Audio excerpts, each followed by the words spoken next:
मुख्यमंत्री दिखाने के लिए हेलीकॉप्टर में आए थे। लोगों के उस दुख को बांटने का काम किया है वो भाजपा के नेताओं ने। कांग्रेस का नेता तो दूर की बात, कार्यकर्ता कहीं नहीं दिखा। धर्मशाला में निर्माण कार्य हो रहे हैं, उसके लिए पैसा जमा करवा दिया जाए। हिमाचल प्रदेश के अच्छे स्थानों को बेचने की कवायद शुरू हो गई। ये अपने आकाओं को खुश करने के लिए सौदा शुरू हो गया है। हिमाचल प्रदेश में आपदा का कहर लगातार जारी है और ऐसे में बात करें तो एक बड़ी राहत राशि जो है केंद्र सरकार से हिमाचल प्रदेश को मिली है। क्योंकि कहीं ना कहीं हिमाचल प्रदेश की नाराजगी थी कि हिमाचल प्रदेश को जो राहत राशि है आपदा की वो नहीं मिल पा रही। और ऐसे में बात करें तो हाल ही में देश के प्रधानमंत्री नरेंद्र मोदी यहाँ पे पहुंचे थे और 1500 करोड़ जो है हिमाचल प्रदेश को मिला है। इसी चर्चा को लेकर हम बात करें तो इस वक्त हमारे साथ मौजूद है भारतीय जनता पार्टी के वरिष्ठ नेता हैं, पूर्व में विधानसभा अध्यक्ष रहे हैं और वर्तमान में चुला विधानसभा क्षेत्र के विधायक विपिन सिंह परमार जी। इनसे जानकारी लेते हैं कि हिमाचल के जो हालात हैं, क्या लगता है किस कारणवश ये हालात है। क्योंकि आपदा की बात करें तो एक तरफ मानव निर्मित आपदा भी आ रही है और दूसरी तरफ प्राकृतिक आपदा भी आ रही है। तो हिमाचल में जो हालात है उसको लेकर चर्चा करते हैं। क्या कुछ विशेष तौर पे इस दौर पे इस आपदा की घड़ी पे इनका कहना है। सर स्वागत है हमारे चैनल। धन्यवाद, आपका आभार। और जो आप इस प्राकृतिक आपदा के कारण हिमाचल प्रदेश, पूरे हिमाचल प्रदेश के अलग अलग जिलों में जो जान माल का नुकसान हुआ है, और एक आंकड़ा तो ये भी है कि 400 से अधिक लोग जिनकी मृत्यु हो गई, जो लापता हैं, जो घायल हैं या बेघर हो चुके हैं।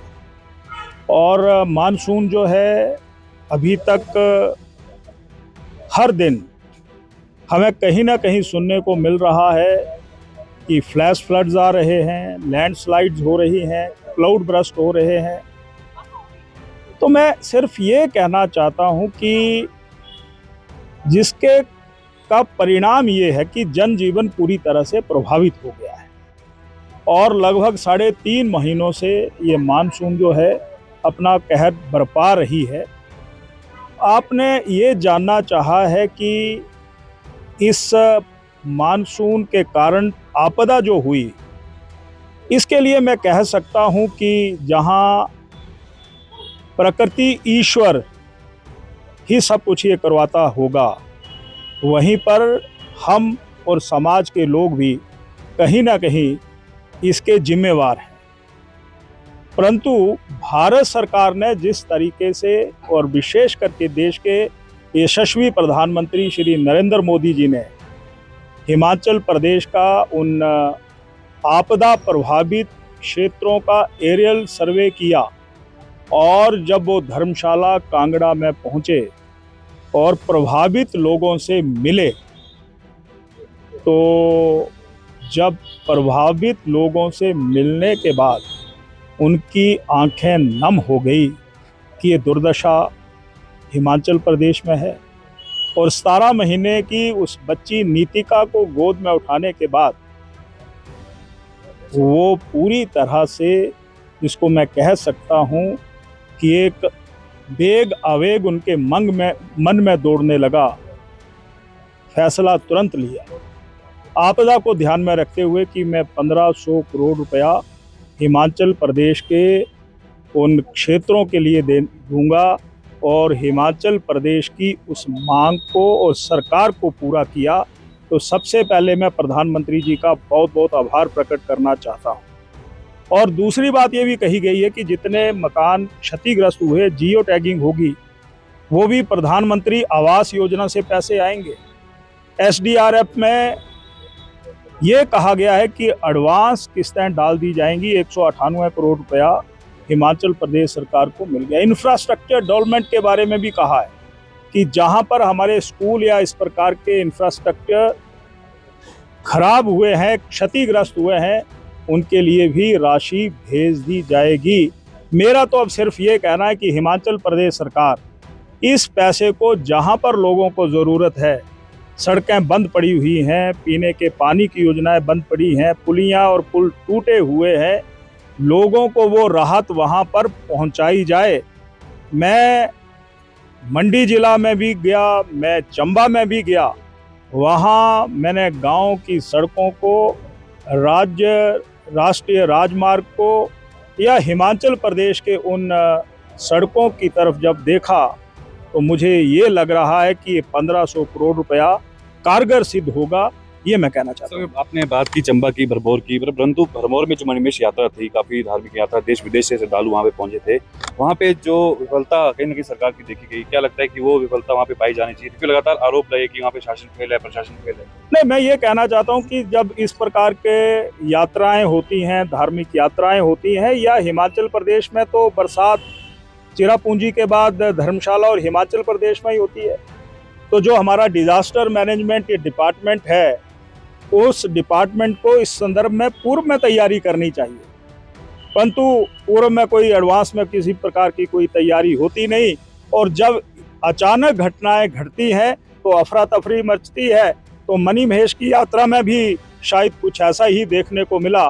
पूरी तरह से सड़क हमारी क्षतिग्रस्त हो गई है, और जो श्रद्धालु थे यात्रा में हिमाचल या दूसरे राज्यों के लिए से आए थे, मैं समझता हूँ कि उनका जब भारी बरसात हुई तो प्रशासन उनको बचाने के लिए, उनका चिंता करने के लिए, उनका भोजन करवाने के लिए भी पूरी तरह से असमर्थ था। तो ये भी आरोप लगाए गए कि उस समय जो हालात थे वहाँ पे, कि जो हमारे मुख्यमंत्री है बिहार दौरे पे थे और वहाँ पे मौजूद नहीं थे, परंतु कांग्रेस पार्टी का ये कहना है कि जो सांसद है वहाँ की कंगना रनौत, वो वहाँ पे मौजूद तक नहीं हुई। उन्होंने एक कोई बयान नहीं, मैं ये कहना चाहता हूँ कि हमारे प्रदेश के अध्यक्ष डॉक्टर राजीव बिंदल जी, नेता प्रतिपक्ष श्री जयराम ठाकुर जी, और मैं स्वयं विपिन सिंह परमार, और इस जिला के तमाम हमारे विधायक, वो पूरा चंबा जिला के दौरे पर 4 दिनों के लिए रहे। 4 दिनों के लिए रहे। उसके बाद महामहिम राज्यपाल जी 2 दिनों के लिए, 2.5 दिनों के लिए वहां पर रहे, और राशन वितरण का काम उन्होंने स्वयं अपने हाथों से बनी खेत में किया। तो उस बात को तो दर्ज किया नहीं जा रहा है। राज्यपाल जी वहां पर जाते हैं, पार्टी के हमारे वरिष्ठ नेता वहां पर जाते हैं। तो जहां तक आप कंगना रनावत की बात कर रहे हैं, वो भी आएगी, वो भी वहां पर जाएंगे। परंतु जो गए हैं और लोगों के उस दुख को बांटने का काम किया है, वो भाजपा के नेताओं ने, और मैं भाजपा के समर्पित कार्यकर्ताओं का आभार प्रकट करना चाहता हूं कि उन्होंने स्वयं राशन की किटें, राहत सामग्री अपने कंधे पर, अपनी गाड़ियों में, मोटरसाइकिलों में रख करके पीड़ित परिवारों तक पहुंचाई है। मैं भाजपा के ऐसी तमाम कार्यकर्ताओं का आभार, परंतु मुझे कांग्रेस का नेता तो दूर की बात, कार्यकर्ता कहीं नहीं दिखा, नेता तो कहीं है ही नहीं, कहाँ घूम रहे हैं मुझे जानकारी नहीं। मुख्यमंत्री दिखाने के लिए हेलीकॉप्टर में आए थे, 10-50 किटें लेकर के आए थे, उसके बाद कुछ नहीं दिखा। इसलिए भाजपा संगठन, नेतृत्व, कार्यकर्ता, उनका ही ये सोच, संगठन सेवा ही संगठन है, मानवता की सेवा ही संगठन है, ये अगर चरितार्थ किया है तो ये भाजपा ने किया है, ये कहना चाहता हूँ। एक तरफ 30 करोड़ का रोबोटिक सर्जरी का उद्घाटन किया जाता है और दूसरी तरफ बात करें तो 20 करोड़ रुपए लगना है सेंट्रल यूनिवर्सिटी को लेकर।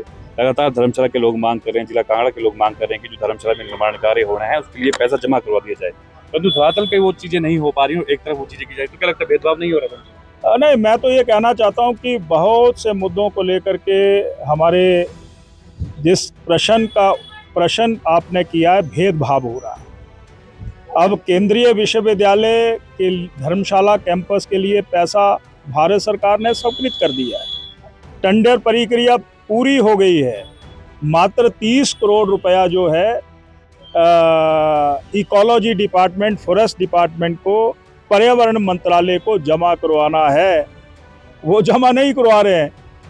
सरकार के लिए 30 करोड़ ज़्यादा नहीं है, तो ये भेदभाव हो रहा है, नीयत सरकार की ठीक नहीं है।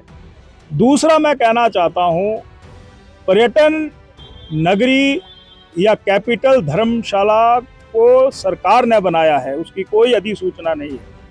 हिमाचल प्रदेश के अच्छे स्थानों को बेचने की कवायद शुरू हो गई है। तो कांग्रेस पार्टी एक वोट चोरी रैली करने वाली है हिमाचल। प्रधानमंत्री जी हमारे देश के निर्विवाद या यशस्वी प्रधानमंत्री के रूप में उनकी पहचान है। Good governance, perform, reform, deform, उसको लेकर के इंफ्रास्ट्रक्चर डेवलपमेंट के लिए वो आगे बढ़ रहे हैं।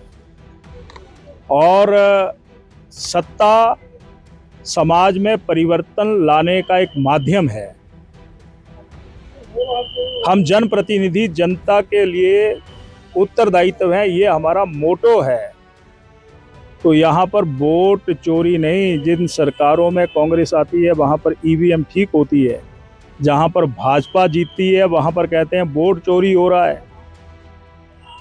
ये दोहरा पैमाना कांग्रेस वालों ने अपनाया है। वोट चोरी तो हिमाचल प्रदेश ने कांग्रेस में की है, जब इन्होंने 10 गारंटियां दी, महिलाओं को गारंटियां दी, नौजवान को गारंटी दी, किसानों को गारंटी दी, बागवानों को गारंटी दी, बिजली उपभोक्ताओं को गारंटी दी। वोट चोरी तो वो है। इसलिए वोट, जिन्होंने वोट चोरी किया वो इल्जाम दूसरों पर लगा रहे हैं।